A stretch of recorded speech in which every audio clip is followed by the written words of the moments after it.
Então, irmãos queridos, vamos à palavra de hoje. Abra sua Bíblia.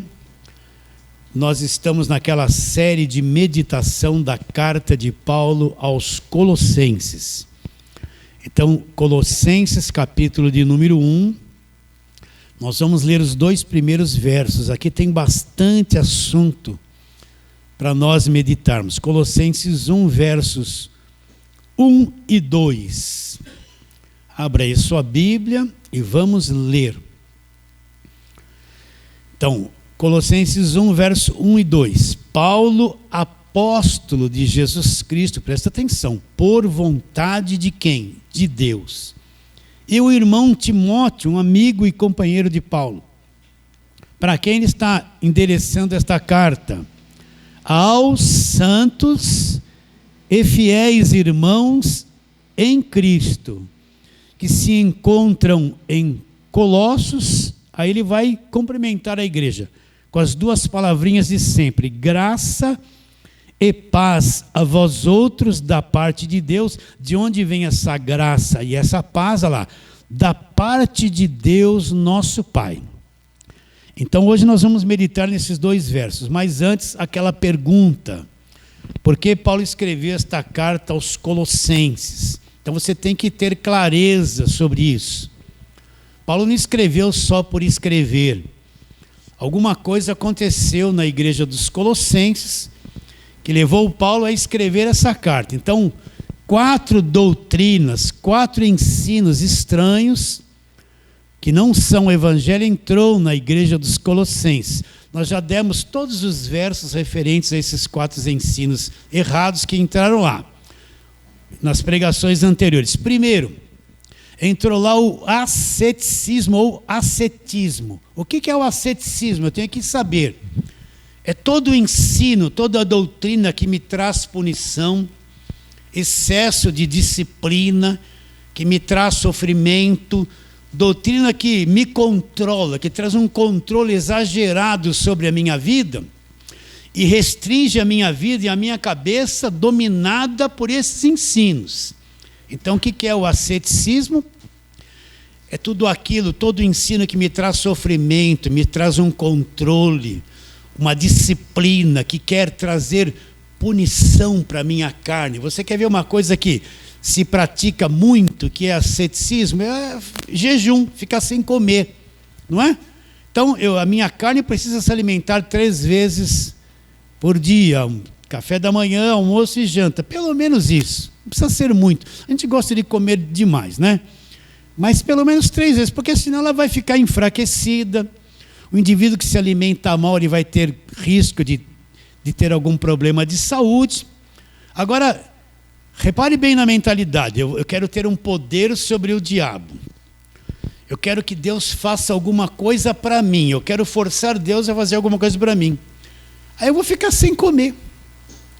Na mente do religioso é uma grande coisa ficar sem comer. Ele vai judiar da carne dele e vai achar, porque ele ficou sem comer, ele vai alcançar certas coisas de Deus. Ele vai fazer Deus ser a favor dele. Então você vai encontrar muito esse negócio de ficar sem comer. Eu pratiquei muito isso na minha ignorância. Eu ficava 40 dias fazendo jejum. Você acredita nisso? Quantas vezes? Como era o jejum que eu fazia? Eu jantava 8 horas da manhã, aliás, eu jantava 8 horas da noite, quando chegava, depois do serviço, chegava em casa, comia aquela comida e ficava 24 horas sem comer. E aí no dia seguinte, 8 horas da noite, eu comia de novo a refeição. Aí eu ia ficando magro, secando a minha carne, trabalhava num sacrifício. Por quê? Muita oração e muito jejum. Vocês estão entendendo? Vivia que nem uma vareta, porque eu achava que ficava sem comer, e gostava de que tudo aquilo que eu ficava diante de Deus, nunca aconteceu nada. Vocês estão entendendo? Então o asceticismo é isso, são coisas que é posta na tua mente em nome de Deus, doutrinas que te escravizam, que prometem coisas que vão acontecer, que nunca vão acontecer, e te trazem sofrimento e penalidade. É o rigor ascético. Aí, quando se tratando da carne, da natureza humana, ela não tem poder nenhum, porque não mata a carne. Você vai dizer assim, vou fazer jejum para matar a carne.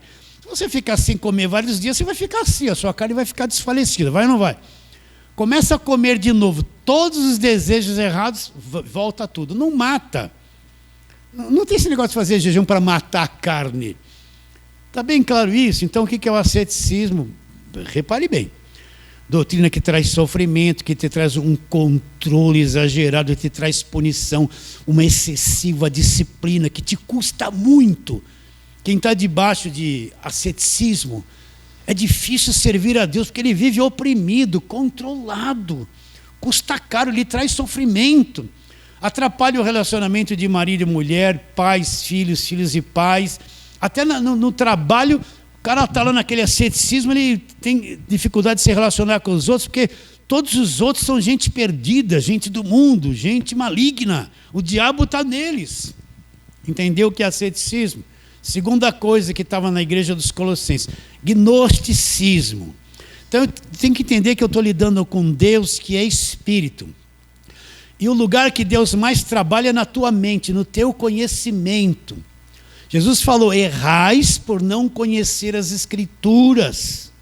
O que o profeta disse? Meu povo está sendo destruído. Primeiro ele diz assim, ó, o jumento e o boi conhecem o seu dono, porque ouve a voz do dono e conhece. Mas o meu povo não me conhece, o animal conhece o seu dono, mas o meu povo não me conhece. Por quê?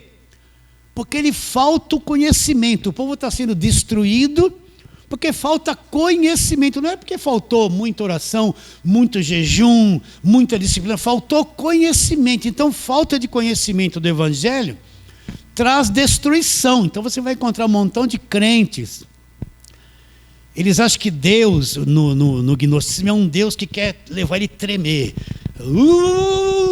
Então... Aí você vai num culto pentecostal, está todo mundo assim, um tal de sapato de fogo.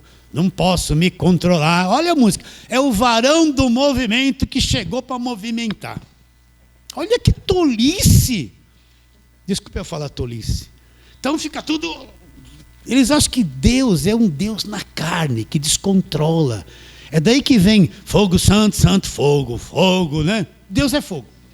Então é fogo para cima, é fogo que sobe, é 300 graus de puro fogo santo em poder, é a glória do fogo, e fica tudo... Não, meu Deus. Deus não é uma emoção que eu sinta, presta atenção nisso. Deus não é sentir um calor na minha carne, ou sentir um arrepio na minha carne, ou Deus vai me apagar e eu cair no chão e fico lá arrebatado.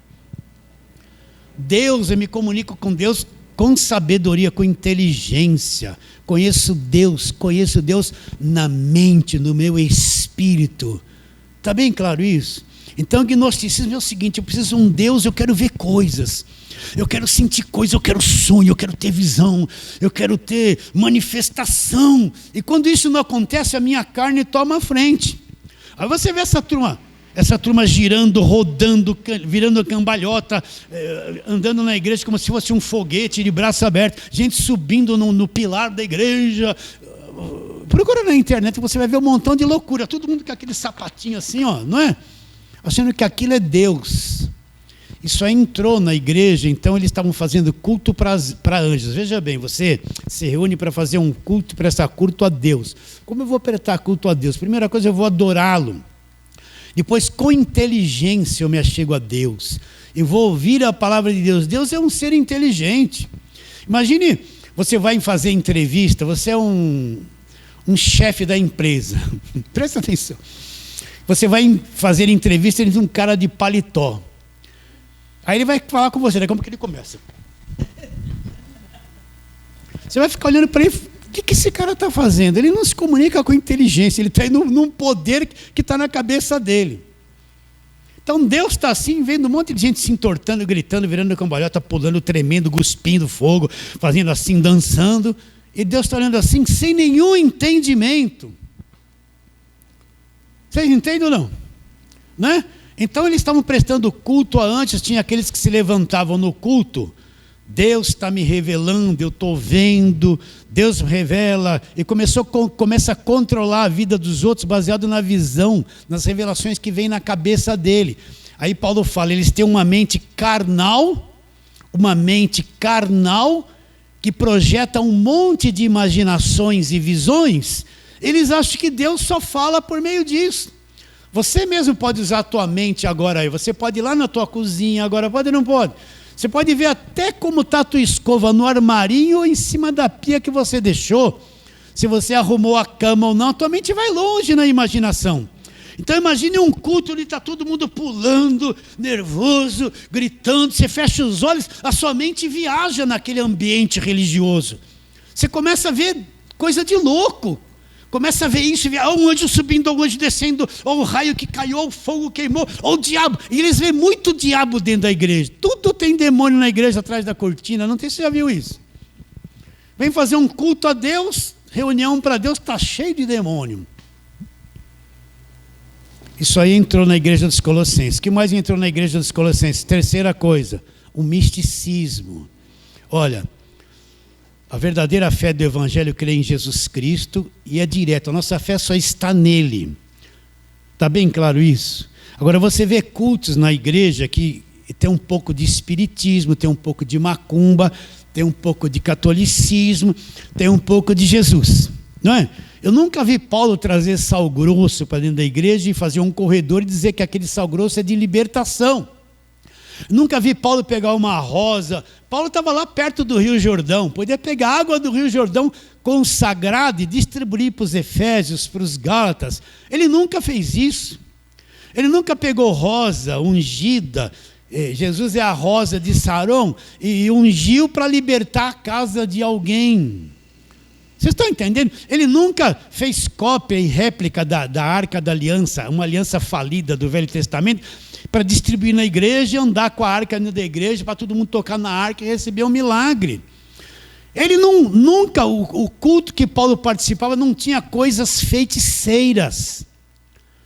Coisas feiticeiras, esse monte de objeto orado, ungido, camisa, lenço, água, chavinha, aliancinha, cajadinho, frasquinho de óleo, frasquinho de suco de uva, que é o sangue de Jesus, tudo ungido, tudo tem poder para levar para casa, deixar oferta e levar para casa. Isso é um culto místico, não tem nada a ver com Deus. O misticismo introduziram na igreja um pouquinho da macumba. Pode ver que sessão de descarrego, sexta-feira forte, tudo linguagem da macumba, vocês entendem? Você já foi na igreja católica? Eu ia quando era criança, entrava lá, tinha água benta. Lembra água benta? Quem lembra aqui? Levanta a mão. Os mais, olha, muita gente. O que você fazia na água benta? Tinha aquela coisa assim, você apertava, tinha uma bolinha, vinha uma aguinha na mão, né? Em nome do Pai, do Filho e do Espírito Santo. Você não fazia isso? Eu era criança, depois de tudo isso, eu fazia, que gosto tem, vontade de dar um golinho naquela água.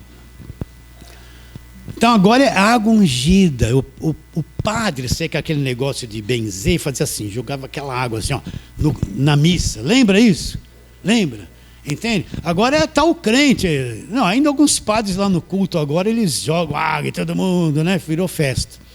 Mas está o crente acreditando numa tal de água orada. Tinha as medalhinhas de Aparecida, lembra? Eu tinha uma que eu gostava quando era criança.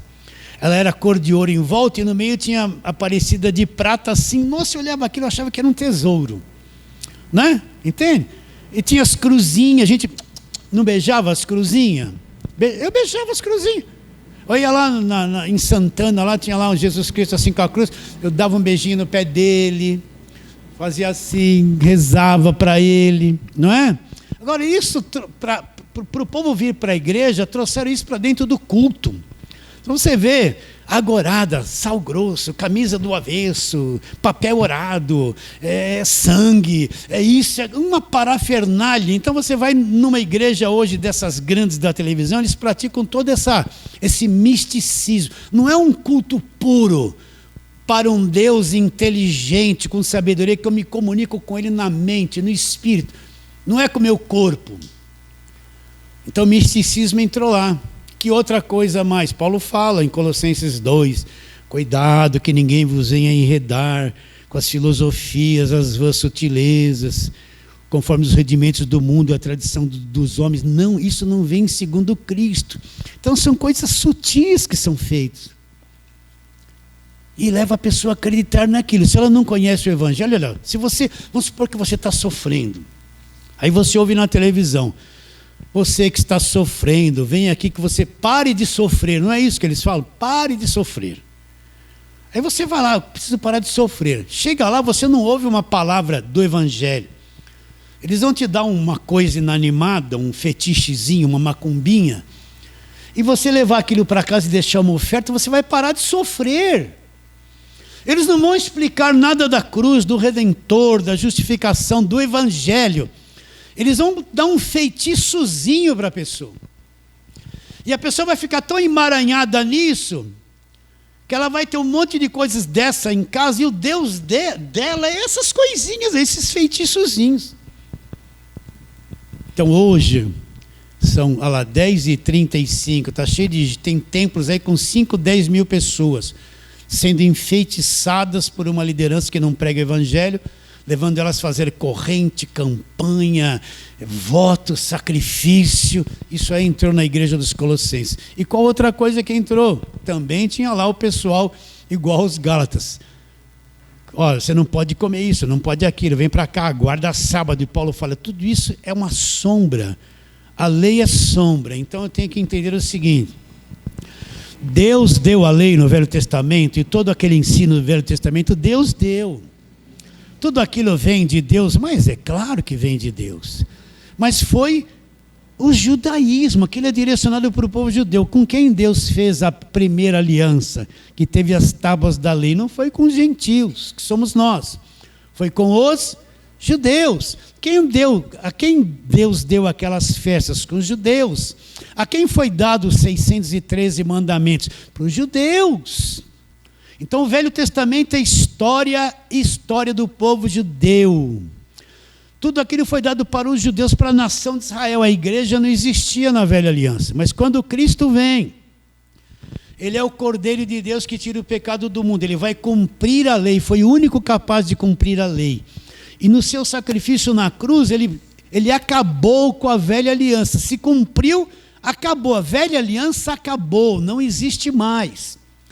Da cruz para frente, ele disse, este cálice é o novo testamento no meu sangue. Começa um novo testamento.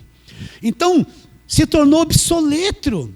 A velha aliança acabou, aqueles rituais acabaram, aqueles sacrifícios acabaram, os votos acabaram, o sacerdote acabou, o templo não tem mais razão de ser, aqueles louvores todos, aqueles salmos, muita coisa lá, acabou, era coisa do povo judeu.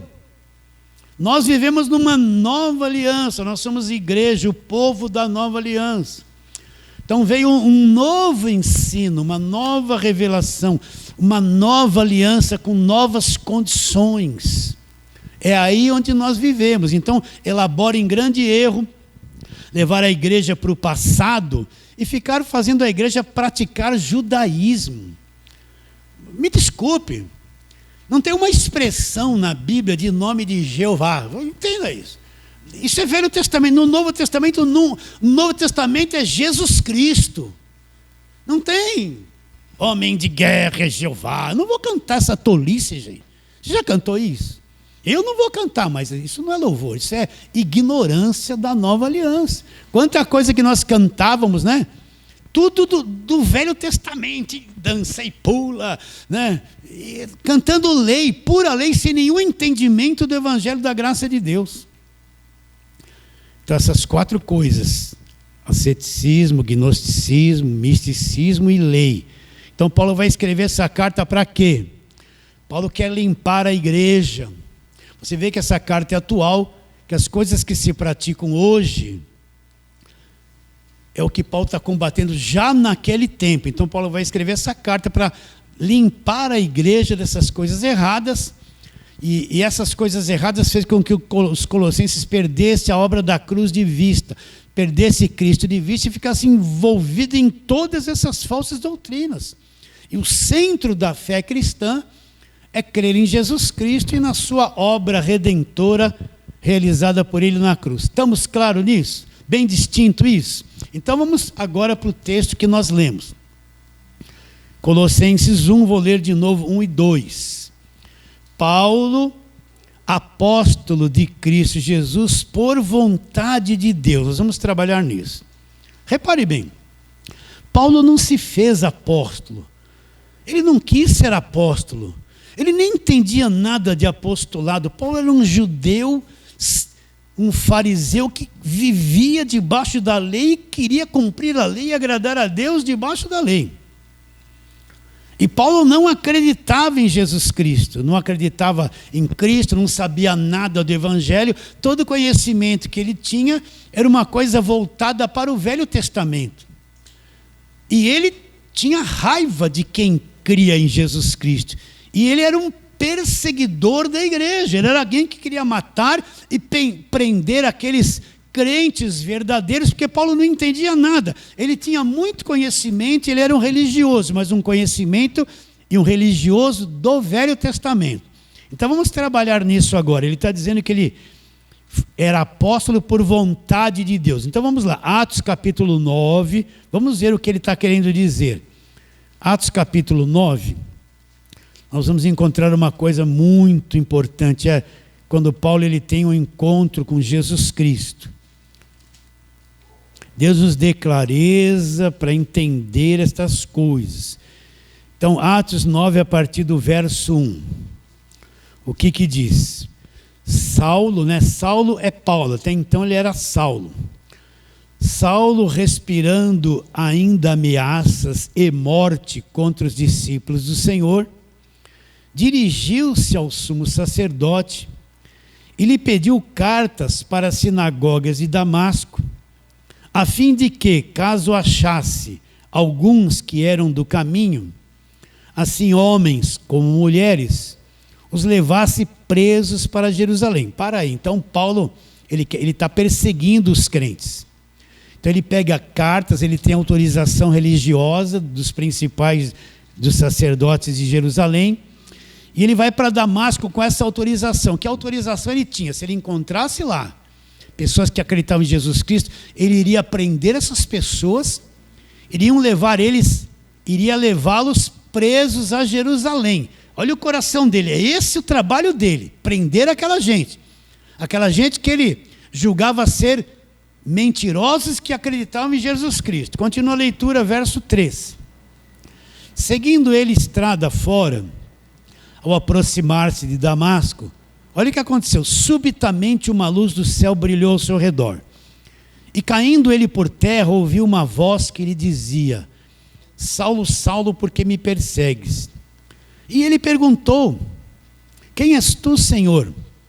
E a resposta foi: eu sou Jesus a quem tu persegues. Mas levanta-te, entra na cidade onde te dirão o que te convém fazer.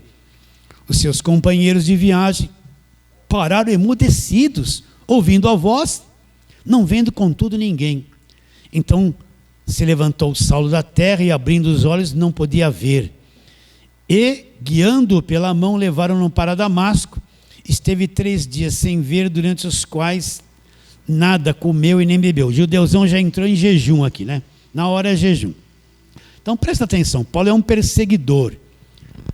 Ele está com autorização para prender os crentes de Damasco e trazê-los a Jerusalém. Ele não gosta do evangelho, ele é contra o evangelho, ele é um religioso que, na mente dele, ele fazendo isso, ele julga estar obedecendo a Deus, julga estar certo. Agora, tem um conhecimento da nova aliança que já está em vigor, que Paulo não entende nada. Paulo está preso no Velho Testamento, uma religião de nascimento de toda a nação. Paulo está preso nos sacrifícios da lei, no sacerdote, em todo o ensinamento da lei, mas ele não sabe que existe uma nova aliança em vigor. Deus trouxe uma nova revelação, que tudo mudou. Ele acha que está certinho, mas ele não conhece um novo conhecimento que chegou. Ele está com sinceridade de coração? Claro.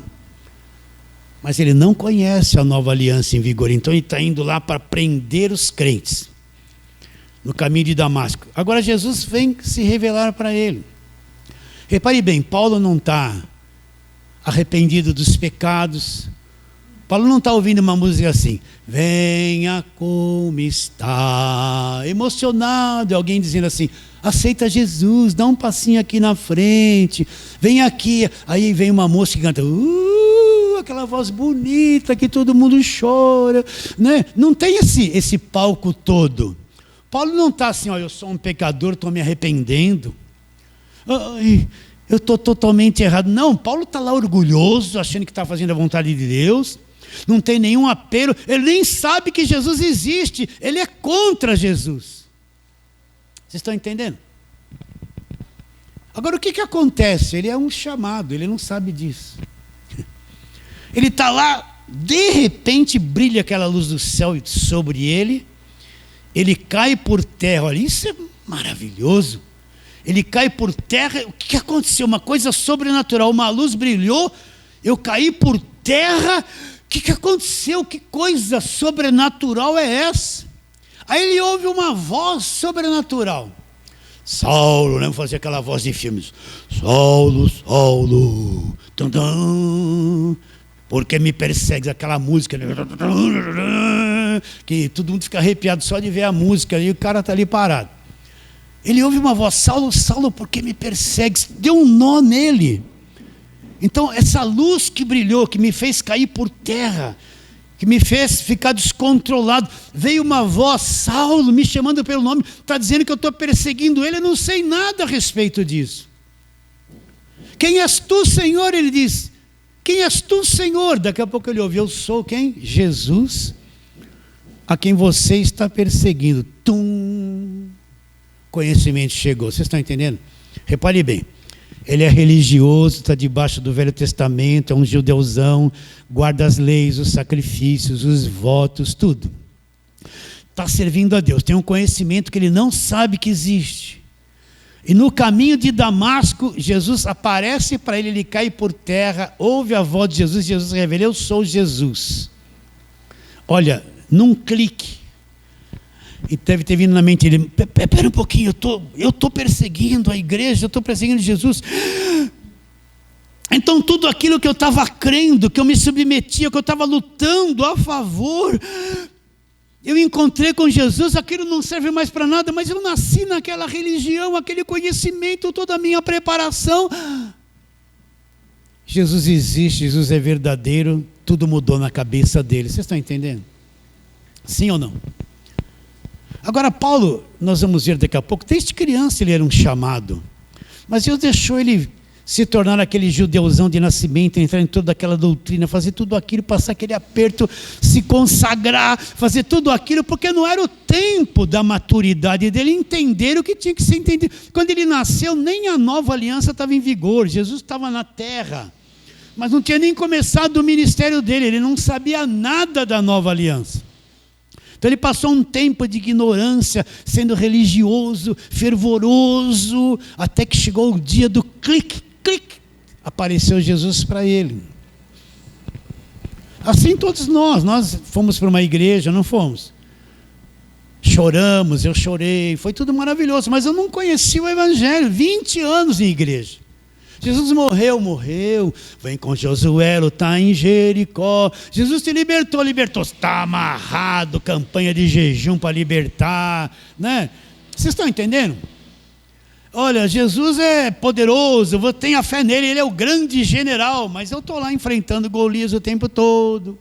Nosso general é Cristo, general, homem de guerra do Velho Testamento, porque no Velho Testamento tudo é guerra, muitos inimigos e não para, eu vivo em guerra, estou em guerra, né? Nós passamos alguns anos nisso, até que chegou o momento da luz.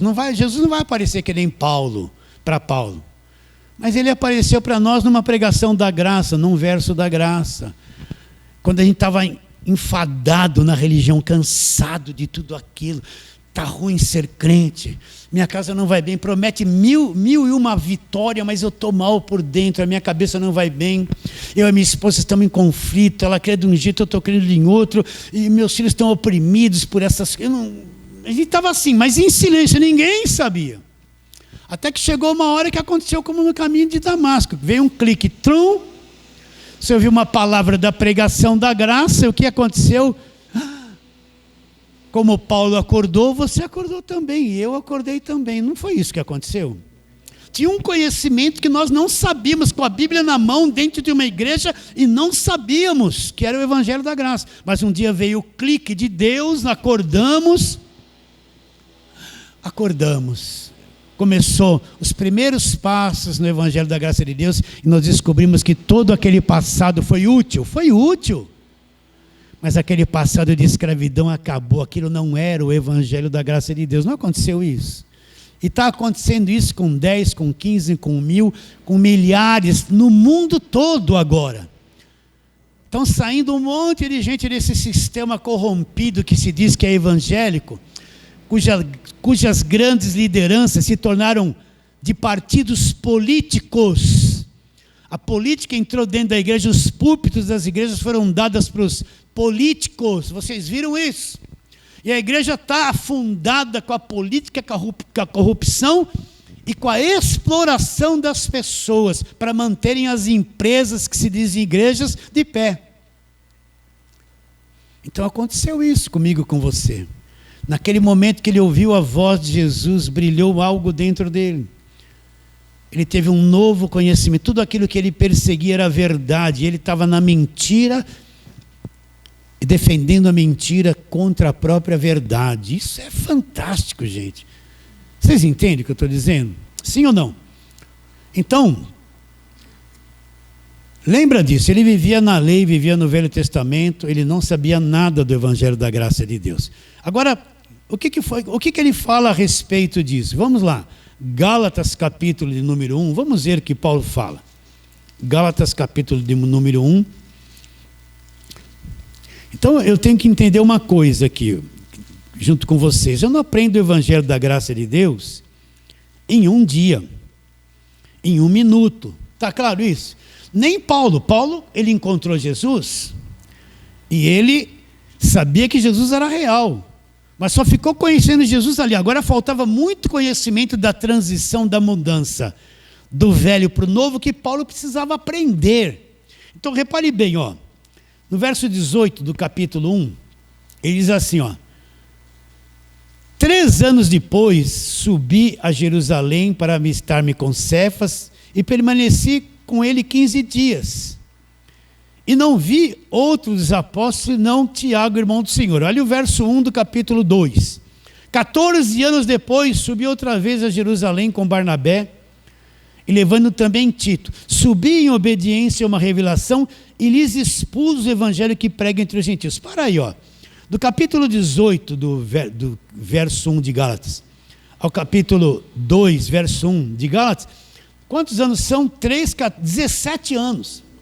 Então Paulo teve um período, presta atenção.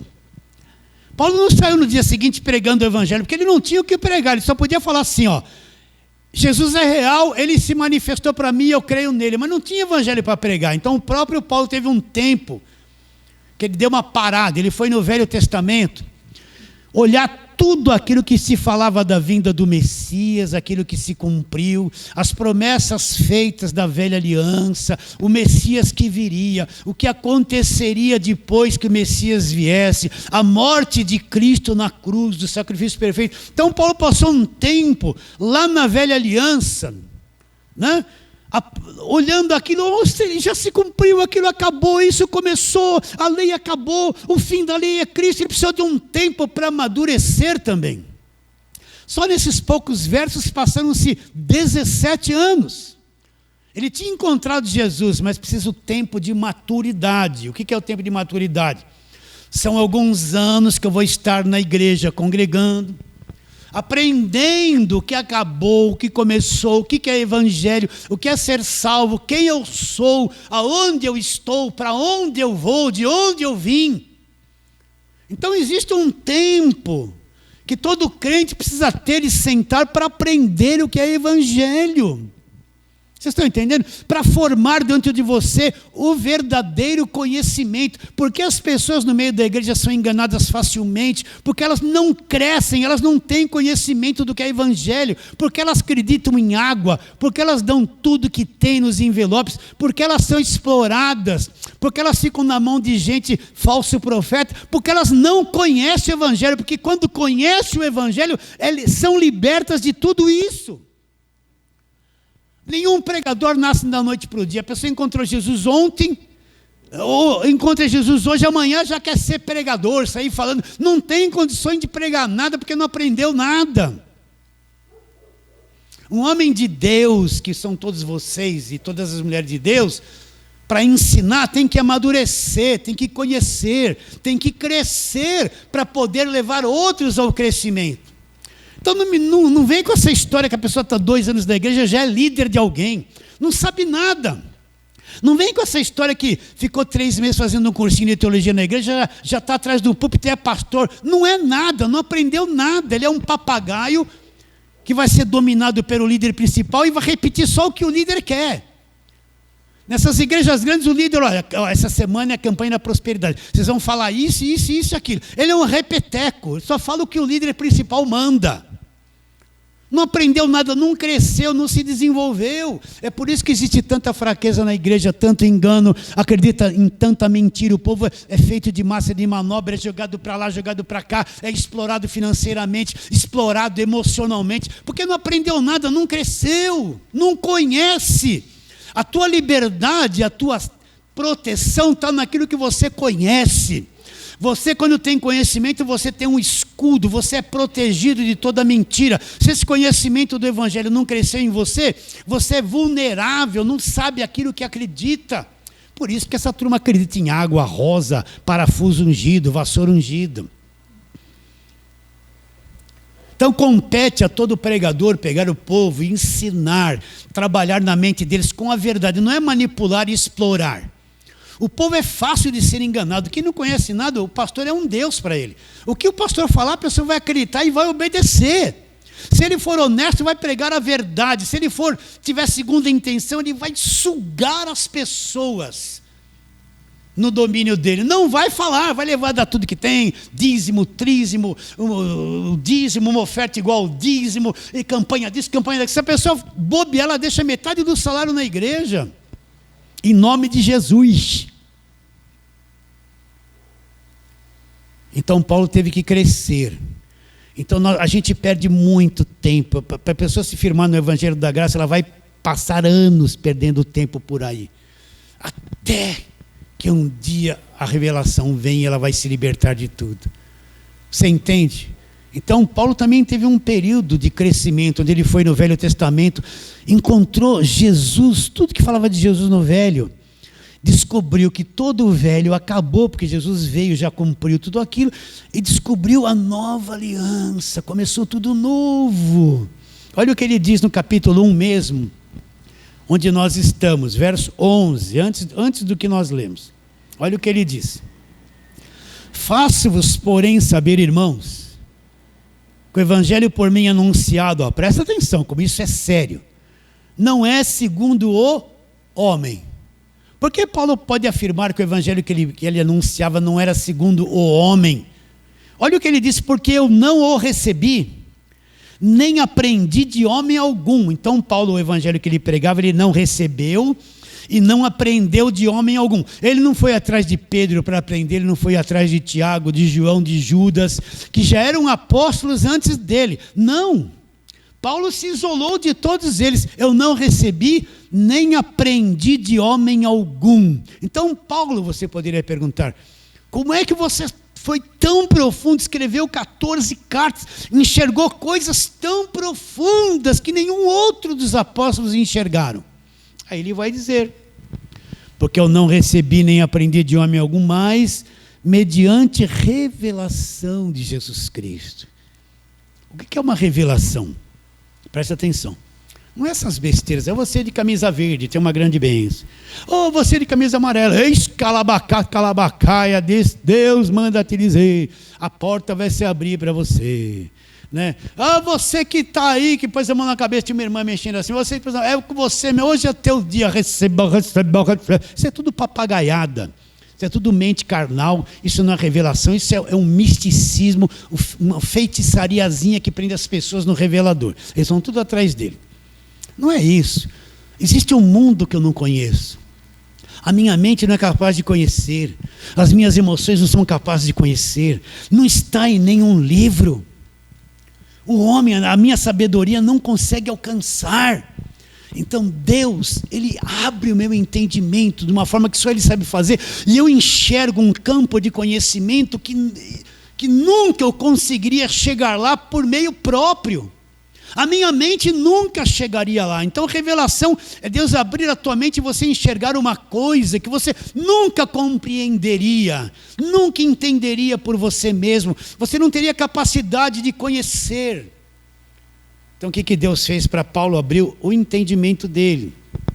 Pegou o Velho Testamento, que ele é um grande conhecedor, mostrou tudo, agora eu vou te mostrar um outro lado. Abriu a mente dele e ele começou a enxergar. Imagine uma pessoa como ele, que nasceu judeu, começar a pregar que a lei acabou. Uma pessoa que nasceu como judeu, que guardou todas as tradições judaicas da religião, dizer que o fim do judaísmo é Cristo. O povo dele ouvia ele pregar, todo mundo queria matar Paulo, porque ia contra a nação, ia contra a religião. Não precisar circuncidar, não precisar guardar sábado. Vocês estão entendendo? Ele começou a pregar o evangelho, o novo conhecimento que Deus revelou para ele. E desfazer tudo aquilo que o próprio Deus tinha dado. Então eles não entendiam, Paulo é um traidor, vão matar esse cara. Os próprios apóstolos, Pedro, Tiago, João. Quer ver? Gálatas capítulo 2, vamos lá. Gálatas capítulo 2, onde nós estamos. Você pode ver que Paulo deu umas broncas em Pedro, porque Pedro não entendia isso também. Verso 11, nós estamos no capítulo 1, verso 11. Quando, porém, Cefas veio a Antioquia, Cefas é Pedro, resisti-lhe face a face, porque se tornara repreensível. Com efeito, antes de chegarem alguns da parte de Tiago, Tiago é o que escreveu Tiago, que escreveu a carta dele a Tiago: a fé sem obras é morta. Você é salvo por crer e obra. Se não tiver obra, sua fé não resolve. Comia com os gentios, quando porém chegaram, se afastou e por fim veio a separar-se temenos da circuncisão, que eram os judeusão. E também os demais judeus dissimularam com ele, a ponto do próprio Barnabé ter se deixado levar pela dissimulação deles. Quando vi que não andavam, que não procediam corretamente segundo o Evangelho, segundo a verdade do Evangelho, disse a Cefas, que é Pedro, na presença de todos: sendo tu judeus, vive como gentil e não como judeu, por que obrigas os gentios a viverem como judeus? O que Paulo está dizendo? Que Pedro estava com o pé em duas canoas, e Pedro chegou lá, ele repreendeu Pedro por causa do Evangelho. Falou: Pedro, você está vivendo aqui entre os gentios, agora que veio o pessoal da lei lá de Tiago, você se afastou, e você quer fazer os gentios virarem judeus? O que é os gentios virarem judeus? É pegar os gentios, que somos nós os demais povos, e se submeter debaixo da lei, escravizá-los no Velho Testamento, virar judeu. Então o que Paulo fez com Pedro? Repreendeu na presença de todos, porque Pedro estava mesclado, não havia entendido que a lei havia acabado, que o judaísmo havia acabado, e queria fazer dos gentios que não eram judeus viver debaixo do judaísmo. Então Paulo se levantou contra todos eles. Eles entendiam o evangelho da graça de Deus como Paulo, nenhum dos apóstolos, entendeu. Leia as cartas deles, vocês vão ver, eles eram de Deus. As cartas que eles escreveram são úteis? São. Mas você vai ver que nem Pedro, Tiago, João, Judas tiveram clareza sobre o evangelho da graça de Deus, como Paulo teve. Então eles começaram a olhar Paulo como: esse cara aí quer destruir a nossa religião. Esse cara aí diz que não precisa mais circuncidar, guardar a lei, guardar as festas, que a lei acabou, que agora tudo é pela graça, que aquele embusteiro, porque os judeus tinham Jesus como um embusteiro, aquele cara que morreu na cruz foi o sacrifício que acabou com a lei, vamos matar Paulo. E não entendiam o que Paulo falava. A mesma coisa, você encontrou o evangelho da graça? Vai falar da graça de Deus para quem está debaixo de lei. Vamos falar: esse cara está louco, você está desviado, você é um falso profeta, você não vão falar. Você pode ter alguém na tua família que você ama muito, vai, que está lá, debaixo da lei. Fala alguma coisa da graça para essa pessoa, ela vai olhar para você, não vai gostar de você. O evangelho da graça é uma afronta para quem está debaixo de lei. É uma ofensa. Né? Quando você fala tudo é pela graça, tudo já nos foi dado, você já foi liberto do império das trevas. Não, eu quero lutar contra o diabo. Como é que eu fui liberto? Eu preciso lutar, fazer jejum, pegar as coisas ungidas, trazer para casa. Batalha espiritual toda sexta-feira, está na igreja, está amarrado, está amarrado, está amarrado. Ela quer isso. Porque o entendimento dela está fechado, ela está antes da cruz. Ela não entende o evangelho ainda. Vocês estão entendendo? Ela está lá cantando as coisas da lei, cantando as coisas do Velho Testamento, fazendo as campanhas do Velho Testamento. Entende a diferença? Você já passou da cruz para frente? Ah, graças a Deus, né? Uma outra dimensão, né? Então olha o que Paulo fala, vamos ler de novo, verso 12. Porque eu não recebi, nem aprendi de homem algum. Então, Paulo, você poderia perguntar, como é que você descobriu essas coisas fantásticas? Mas mediante a revelação de Jesus Cristo. Agora ele vai mostrar o que ele fazia quando estava debaixo da lei. Porque ouvistes qual foi o meu proceder outrora no judaísmo, quando eu vivia debaixo de lei. Como sobremaneira eu perseguia a igreja de Deus e a devastava.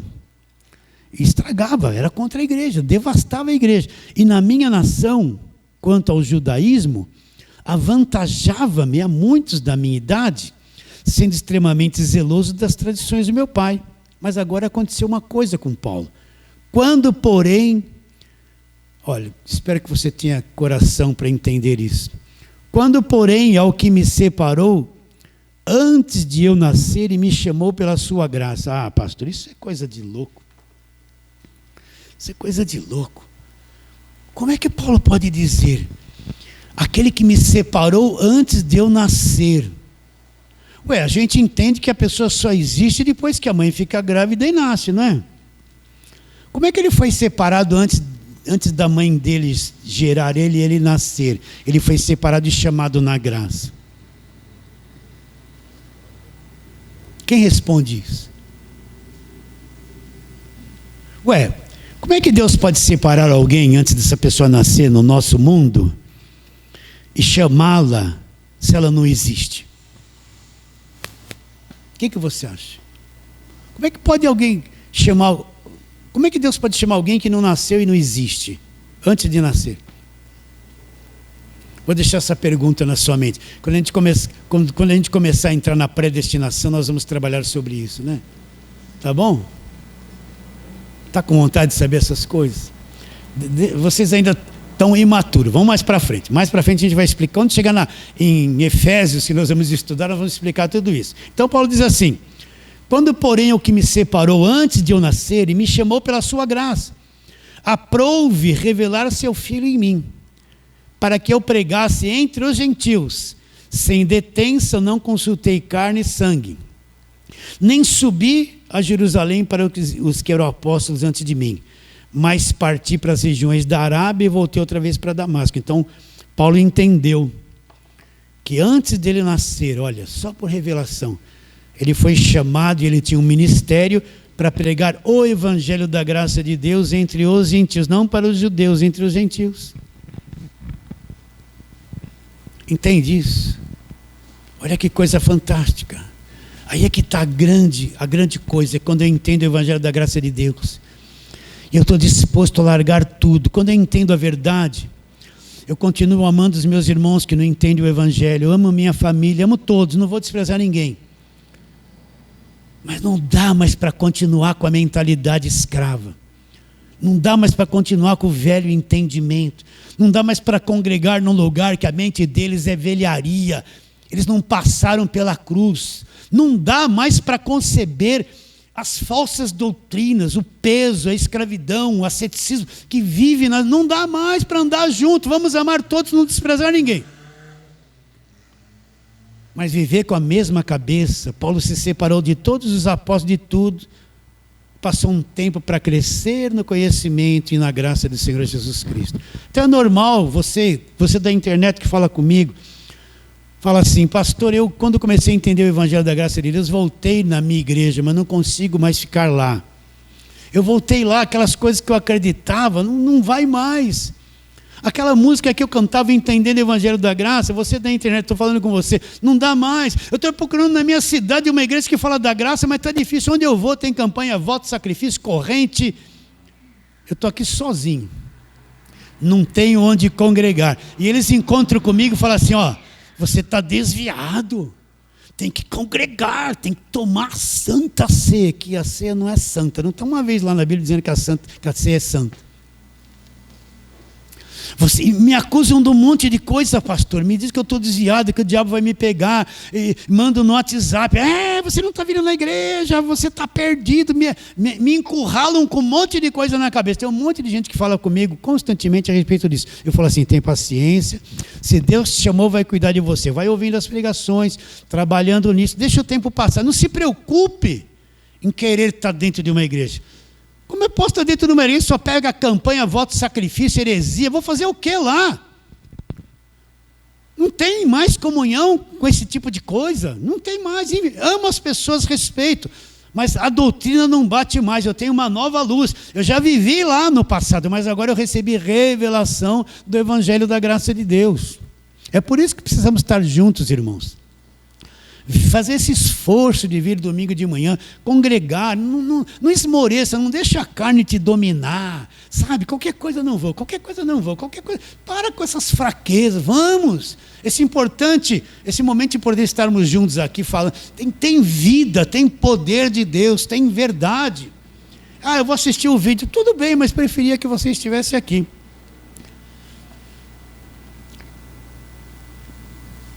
Não recebi de homem algum, mas como Paulo ficou sabendo dessas coisas, mas foi mediante revelação de Jesus Cristo. Vamos lá para Filipenses agora, Gálatas, Efésios, Filipenses. Filipenses, capítulo de número 3, nós vamos ver uma coisa que Paulo fez. A partir do verso 4, Filipenses 3, verso 4. Aí Paulo está fazendo uma pergunta.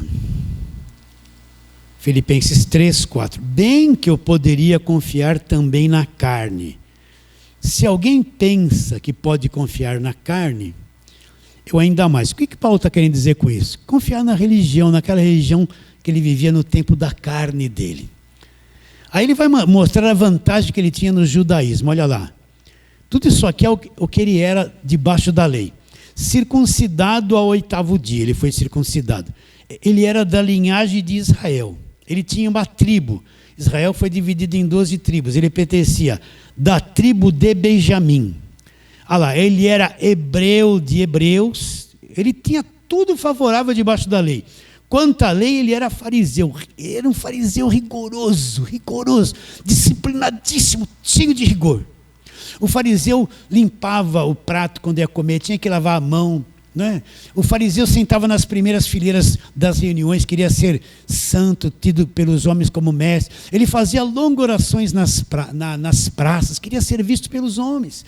Vestia aqueles vestidos com aquelas franjas todas, aquele homem santo. Né? Ele era fariseu.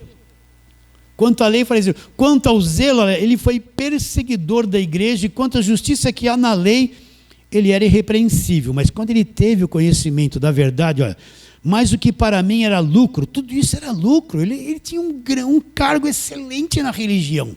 Era lucro para ele, mas ele teve um outro conhecimento.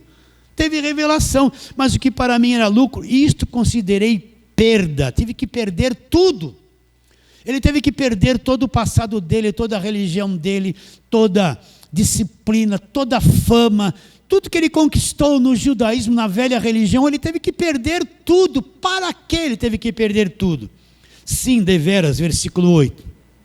Considero tudo como perda por causa da sublimidade do conhecimento de Cristo Jesus, meu Senhor, por amor do qual perdi todas as coisas e as considero como esterco ou refúgio para ganhar a Cristo.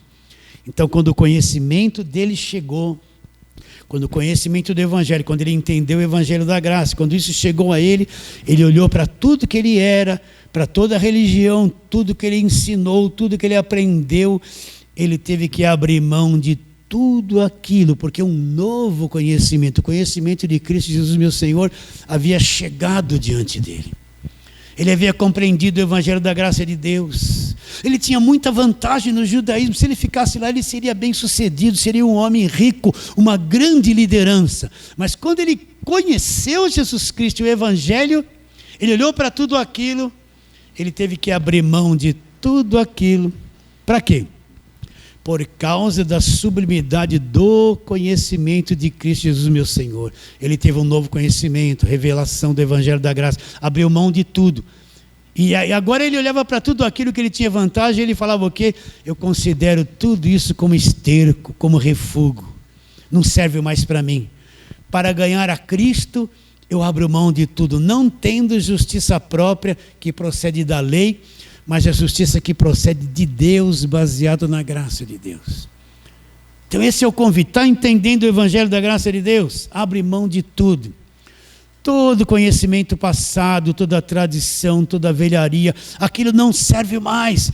O conhecimento de Cristo, do Evangelho, é uma coisa muito mais profunda, muito mais sublime, muito mais enriquecedora, muito mais libertadora. É uma dinâmica sobrenatural de fé totalmente diferente daquele que vive debaixo da lei, do judaísmo e da velha aliança. Então ele teve revelação, meus irmãos, vocês estão entendendo?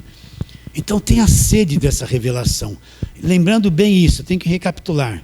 Você não cresce, uma criança não cresce em 3 meses e chega a 21 anos. Não cresce.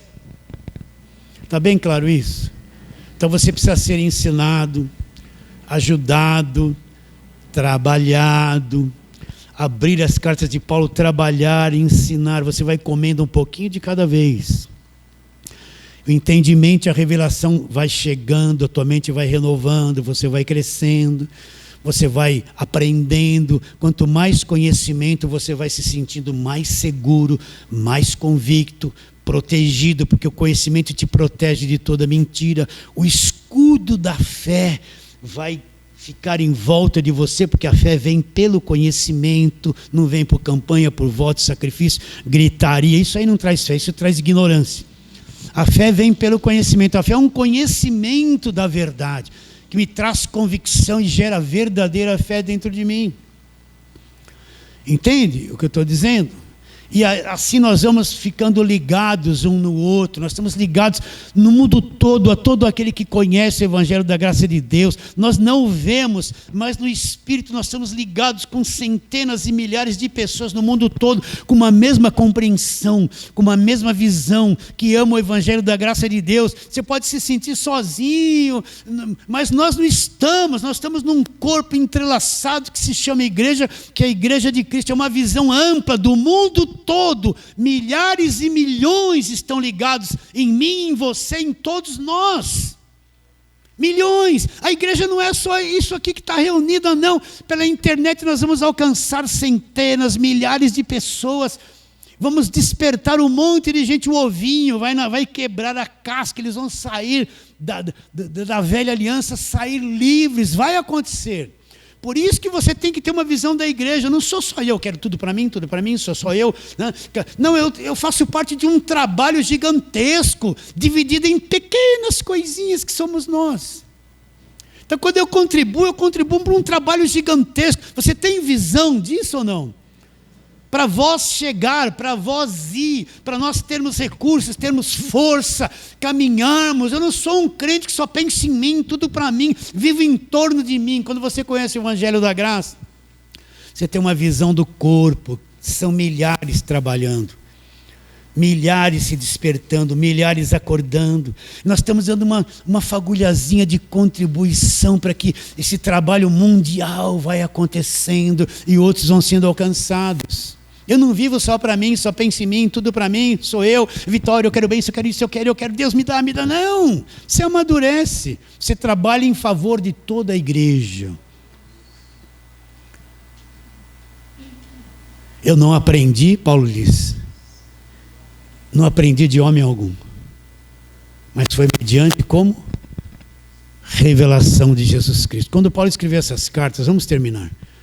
Eu acho que ele não sabia que a Bíblia se completaria com as cartas dele. Acho que ele escreveu por necessidade para as igrejas, mas Deus pegou todo esse conhecimento que Deus deu para Paulo e completou a palavra de Deus. A palavra de Deus está completa, tudo que precisava ser revelado já está revelado. Agora eu só preciso aprender e conhecer 100% aquilo que é a verdade, que é o Evangelho da graça de Deus. Recebe a palavra de hoje?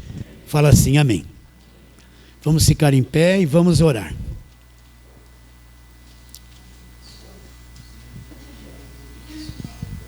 Feche os seus olhos com sede, Pai querido. Nós te adoramos profundamente. Te adoramos profundamente. Esse arroz com feijão que nós pregamos, nós sabemos que o Senhor enviará para muitos corações sedentos, que estavam esperando ouvir esse arroz com feijão, essas simples palavras. Nós queremos que ainda hoje muitas pessoas terão revelação do Evangelho da graça de Deus e serão libertos do jugo da escravidão que é a velha aliança. Temos plena convicção que acontece e acontecerá essas coisas. Crendo que será, oramos pela fé, em nome de Jesus. Fala assim, amém.